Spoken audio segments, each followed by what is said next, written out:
What is going on, everybody? Welcome back to Form Check Friday, everybody's favorite YouTube powerlifting technique series. So what we're going to do here, and what we do every Friday, is we grab some viewer-submitted videos from our email. We take submissions at formcheckfriday@gmail.com. That email and no other email. If you're interested in our live stream, you can come by 12 p.m. MST, twitch.tv/Calgary Barbell, and we will be doing live form checks on there every Friday. Now, last episode, we left off with our boy Toby here, and Toby was doing some bench press, and we left it up to the comments section to give some critique about what Toby could do better in terms of his bench press. Now, let's take a look for ourselves. So it looks to me like he's kind of dumping a little bit, like the bar's coming down in a decent path and should touch about there, but then it kind of like goes out a little bit extra before it touches the chest.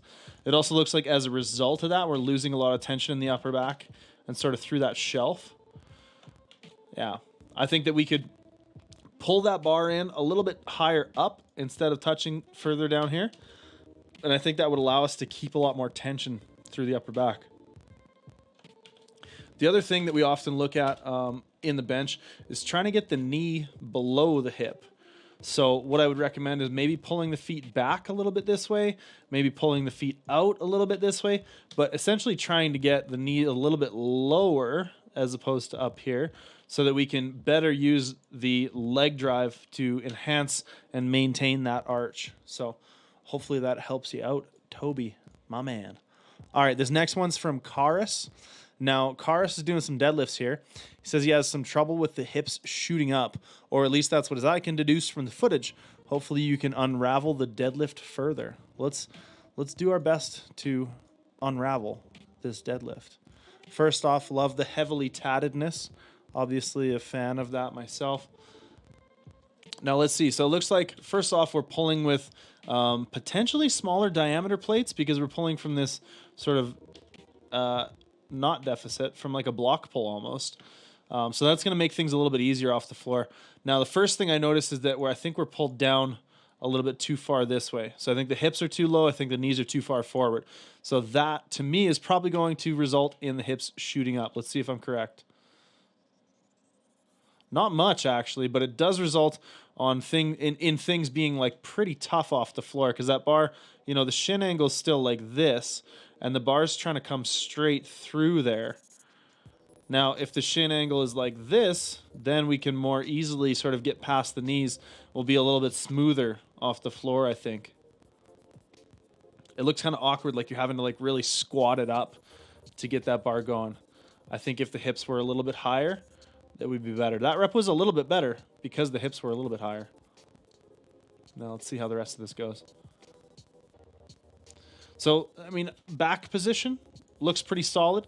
I just think getting the hips back and the knees back a little bit more in that start position, I think would go a long ways for you.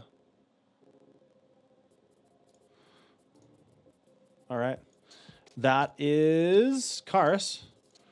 And our next one comes from Alexa. Now, Alexa is from Serbia. This is 100 kilos on the bar, 5 reps at 8 RPE. I'm planning to compete in the next year or so, so now trying to improve my squat technique. Any critique would be appreciated. So let's pop this up. Boom. And see what is going on with Alexa. So 100 for 5 here, RPE 8, planning to compete in the future.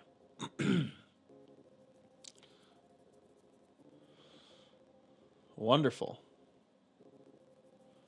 This is a really solid squat.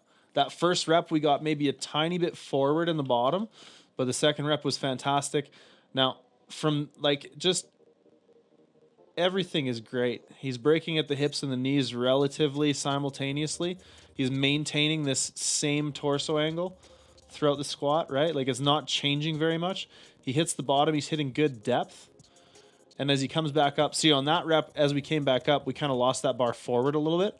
So we're starting to loosen in the shelf. Maybe we're seeing a little bit of the knees kicking back and the hips coming up. So we need to work on trying to stay in the quads, trying to keep the knees forward, and trying to sort of really pull the shoulder blades and lats nice and tight to tighten this upper back and shelf. But overall, I'd say the squat technique is fantastic. Really good control into the bottom, really consistent depth, really good bar position. Overall, I'd say a lot of really, really good things happening there, Alexa. I think the biggest thing is just going to be trying to stay nice and tight as you change directions in the bottom, because that seems to be the only spot where we're kind of getting a little bit pulled forward. If you can keep that shelf tight, keep those knees forward, just like that rep. See, I mean, there's a little bit of the knees kind of popping back out of the bottom there. That rep was fantastic. So make this second rep like a model for everything. First rep, we got a little bit kicked back, hips shot up just a little bit. This second rep, just put this on repeat. That is your rep, man. That's a fantastic rep right there. Overall, really, really good squatting. Try those few things, and I think that will go a long ways for you. Our next one comes from Sarmad, and we will pop this up while I read Sarmad's email. So he says he's been struggling to build his bench, and he's stuck at 40 kilos for a while now. He finds his wrist bends back, and he's not sure if his bar path is completely right. He said he would love to know what he could do for his specific body type to gain more muscle, if it's his form or programming. And he says he runs a push-pull leg program. Has no intention at the moment to compete, just trying to gain some strength. All right, let's take a look at this from the start. So, pretty reached forward in the shoulders. I would really like to see the shoulder blades pulled back. I'd like to see the shoulder blades pulled down more. It looks like we're really having to like reach up to the bar, which is causing that shoulder blade to start off in a pretty poor position. In terms of the touch and the bar path, it's pretty okay. It's looking a little bit loose. Again, I think just a result of that lack of tightness in the upper back. The wrists are maybe a thing. Like we're pretty far back in the hands here versus where the actual wrist is. So if you can get that bar a little bit lower in the palm, so you get the bar, smacking my mic around here. But if you can get the bar a little bit lower as opposed to being up here when we're talking about the bench press, a lot of people think you can actually see a really gross bench callus right there, because that's where my bar lays in the bench. Now in the deadlift, you probably want to grip a little more out here. In the bench press, lay it nice and low in the palm so that when your wrist does cock back a little bit, it's still pretty well over your wrist instead of being back here and pulling yourself into, it kind of has some backwards motion like that. Hopefully that gives you a decent idea what I mean by the wrists. Overall, looks okay. Definitely one thing to work on is tightness in the upper back, just general tightness, keeping the shoulder blades locked into position, having more stability around the scapula or the shoulder blades. And in terms of programming considerations, just do a lot of pressing, whether it's vertical, horizontal, bench press, overhead press. Just train your pecs, train your triceps, and train your shoulders. And any way you can get volume on those muscle groups is going to help. That's a big thing. Also, if you want to gain weight, if you want to gain more muscle for your specific body type, eat more food. That's going to be the number one biggest thing you can do. You got to eat, my man. You got to eat. Anybody out there who wants to gain weight, here's the quick, easy, fast shortcut to gaining pure muscle. Eat food. Eat more food. All right, that's enough of my tangent there. Next, we're going to go on to Rasmus. And Rasmus, I believe, is doing some deadlifts. All right, Rasmus, equipped deadlifts. Lucky me. I loves me some equipped lifting. All right. Says he just got into competing in equipment. Squat and bench are going decent, but the sumo deadlift, excuse me, technique is far behind. Raw deadlift is conventional, 240 kilos, but he switched to sumo equipped because conventional feels awful equipped. That's fair. He says he thinks the problem was that he locked his knees too early and he tried correcting it on his last attempt. What do I think? First off, I mean, it just looks like it's too heavy. So one of the things that the suit does is it pulls along these straps and it pulls downwards here on these straps. And then it loops around on the sort of hips, right? And it pulls this way. So it's going to do one of two things. It's either going to pull you into flexion like this, or it's going to pull you into extension like this. So if you can get a little bit more extension in those hips, honestly, the suit might just be a little bit too tight. That's one thing that is definitely a very real thing. There is 100% such thing as being too tight a suit. Absolutely, especially with the deadlift. You have no sort of lengthening phase where you can really load things up. If you get into a super tight squat suit, you start from standing, right? So if there's that suit creating all kinds of pressure like this, then you can kind of like, you know, sit back into the suit on the way down and try to maintain position. But here it's just you against the bar. So it looks like we're pretty rounded out here, which often results in exactly this kind of lockout. See where the knees are locking, and that's not even a bad equipped deadlift. It's just a matter of, okay, this is 260. That's probably close to a 1 rep max. We should be training at 230, at 220, and not just like trying to max out.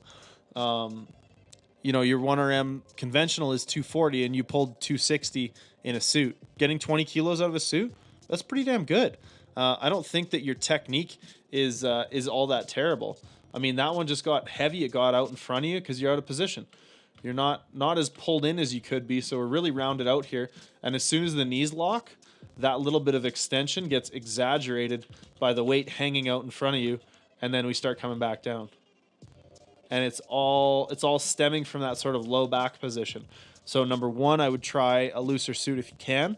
And number two, I would try just deadlifting like you do. Just train to be good at this type of movement where you're having to go through that extension.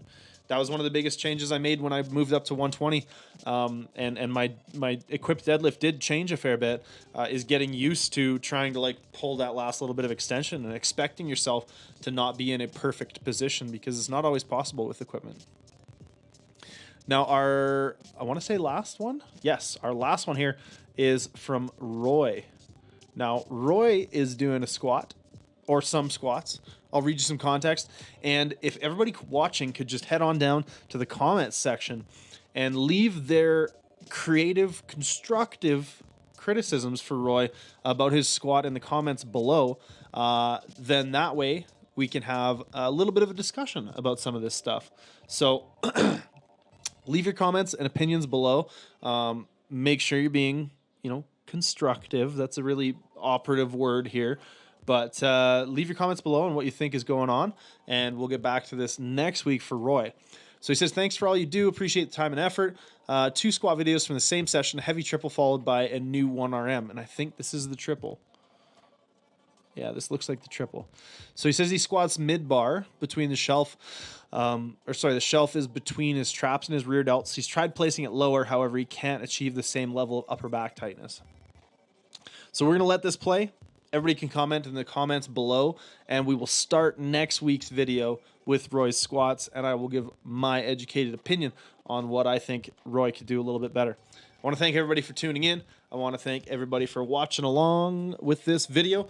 Shout out to everybody who comes out on Friday to our live streams, 12 p.m. MST, twitch.tv/Calgary Barbell. And that's about it. If you guys want to submit, again, that is formcheckfriday@gmail.com. And we will see you all in the next one next week. Bye-bye.